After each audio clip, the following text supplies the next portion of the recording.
ในเวลานั้นซักการีผู้เป็นบิดาของยวงเต็มเพียบด้วยพระจิตเจ้าจึงกล่าวคำทำนายว่าขอถวายพรแด่พระองค์เจ้าพระเจ้าแห่งอิสราเอลย้อนพระองค์เสด็จมาเยี่ยมยามและกู้ไถ่เอาประชากรของพระองค์พระองค์ทรงประทานองค์บันดาลความรอดจากเสื้อวงดาวิดขาไส้ของพระองค์ตามที่ได้กล่าวไว้โดยทางบรรดาพระภาสกผู้ศักดิ์สิทธิ์แต่ปางก่อนว่าจะทรงช่วยพวกเฮาให้พ้นจากศัตรู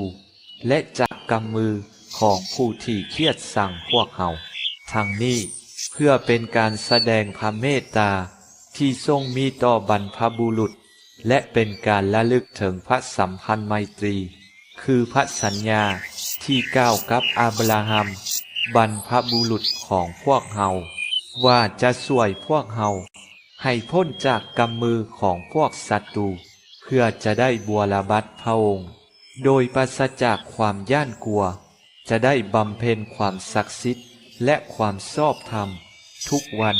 ตลอดชีวิตต่อพระพักพระองค์ส่วนเจ้ากุมารน้อยเอ่ยเจ้าจะมีชื่อว่าพระภาสกของพระเป็นเจ้าผู้สูงสุดด้วยว่าเจ้าจะนำหน้าไปก่อนพระองค์เจ้า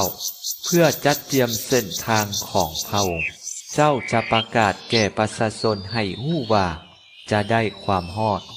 ด้วยการยกโทษโทษบาป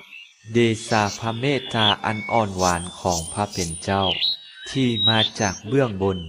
เยี่ยมยามพวกเฮาดังแสงอรุณยามเช้าเพื่อส่องสว่างแก่บรรดาผู้จมอยู่ในความมืดและเงาแห่งความตายและเพื่อนำพวกเฮาไปสู่ทางแห่งสันติสุข